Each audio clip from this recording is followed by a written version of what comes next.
नमस्कार। Delhi high court से एक बहुत ही बढ़िया खबर आई है।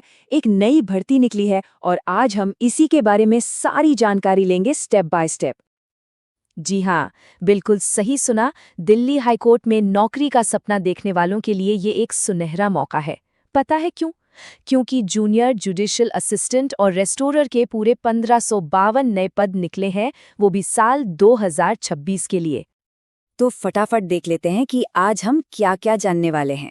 सबसे पहले समझेंगे कि ये मौका है क्या, फिर देखेंगे कि कौन कौन इसके लिए अप्लाई कर सकता है।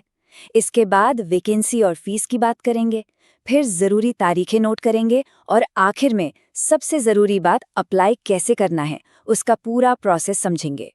चलिए शुरू करते हैं पहले सेक्शन से। आखिर ये जूनियर जुडिशियल असिस्टेंट या रेस्टोरेटर की पोस्ट है क्या? काम क्या होता है? आइए इसे थोड़ा समझते हैं। तो देखिए, सीधी सी बात है, अगर किसी के पास बैचलर्स डिग्री है, मतलब ग्रेजुएशन पूरी हो चुकी है, और कंप्यूटर पर टाइपिंग स्पीड भी अच्छी है, मतलब लगभग 30 शब्द प्रति मिनट, तो समझ लीजिए कि ये नौकरी एक बहुत बड़ा मौका हो सकती है। ठीक है, तो ग्रेजुएशन और टाइपिंग स्पीड तो हो गई, पर क्या बस इतना ही काफी है या कुछ और भी चाहिए?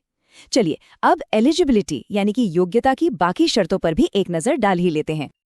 तो ये दो चीजें तो एकदम पक्की हैं। पहली, भारत की किसी भी मान्यता प्राप्त यूनिवर्सिटी से ग्रेजुएशन की डिग्री, और दूसरी, कंप्यूटर पर कम से कम 30 वर्ड्स पर मिनट की टाइपिंग स्पीड। ये दो चीजें तो होनी ही चाहिए। अब बात आती है उम्र की। यहाँ भी एक क्राइटेरिया है। मिनिमम उम्र है 18 साल और मैक्सिमम है 32 साल। और हाँ, ये उम्र 1 जनवरी 2026 को काउंट की जाएगी, तो इसका ध्यान रखना होगा। योग्यता की बात तो हो गई, अब आते हैं मुद्दे की बात पर, यानी कि वैकेंसी कितनी है, किस कैटेगरी के लिए कितनी सीटें हैं और एप्लीकेशन फीस कितनी लगेगी। ये देखिए, इस टेबल में सब कुछ एकदम साफ साफ दिया हुआ है। General, OBC, EWS, SC, ST, हर कैटेगरी के लिए कितनी सीटें हैं वो यहाँ देख सकते हैं। इससे पूरी पिक्चर क्लियर हो जाती है।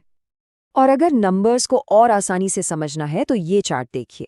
सबसे बड़ा हिस्सा यानी 62 सीट्स जनरल कैटेगरी के लिए हैं। उसके बाद 44 सीटों के साथ ओबीसी कैटेगरी का नंबर है, और फिर बाकी कैटेगरीज का। अब फीस की बात कर लेते हैं। तो देखिए, जनरल, ओबीसी और ईडब्ल्यूएस कैंडिडेट्स के लिए एप्लीकेशन फीस है 1500 रुपए।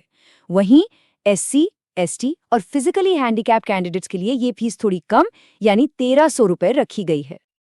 अच्छा, अब आते हैं इस पूरे प्रोसेस के सबसे ज़रूरी हिस्से पर, वो हैं तारीखें। इन डेट्स को तो कहीं नोट कर लीजिए, क्योंकि एक भी तारीख चूकी तो मौका हाथ से निकल सकता है। तो ध्यान से सुनिए, एप्लीकेशन शुरू हो रही है 4 फरवरी 2026 से, और अप्लाई करने और फीस भरने की आखिरी तारीख है 23 फरवरी 2026। मतलब टाइम बहुत ज़्यादा नहीं है, और अगर फॉर्म में कोई गलती हो जाती है तो उसे ठीक करने के लिए 27 फरवरी तक का टाइम मिलेगा। तो आखिरी तारीख का इंतज़ार बिल्कुल नहीं करना है। ठीक है, तो सारी जानकारी अब हमारे पास है। अब सवाल ये है कि अप्लाई करना कैसे है। चलिए, अब आपको स्टेप बाय स्टेप पूरा एप्लीकेशन गाइड भी बता देते हैं। ये प्रोसेस बहुत ज़रूरी है, तो इसे ध्यान से समझिए। तो देखिए, बस ये 6 आसान से स्टेप्स हैं। सबसे पहले तो नोटिफिकेशन को अच्छी तरह से पढ़ लेना है। फिर अपने सारे ज़रूरी डॉक्यूमेंट्स जैसे आईडी, एड्रेस प्रूफ, ये सब इकट्ठा कर लें। इसके बाद अपनी फ़ोटो, सिग्नेचर और आईडी की स्कैन्ड कॉपी तैयार रखें।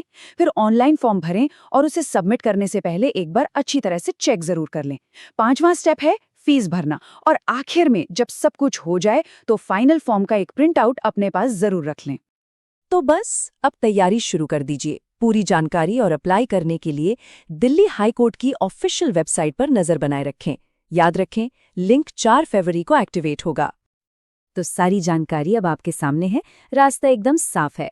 अब सवाल ये है कि इन 152 सीटों में से एक सीट किसकी होगी। मेहनत और तैयारी पर सब कुछ निर्भर करेगा।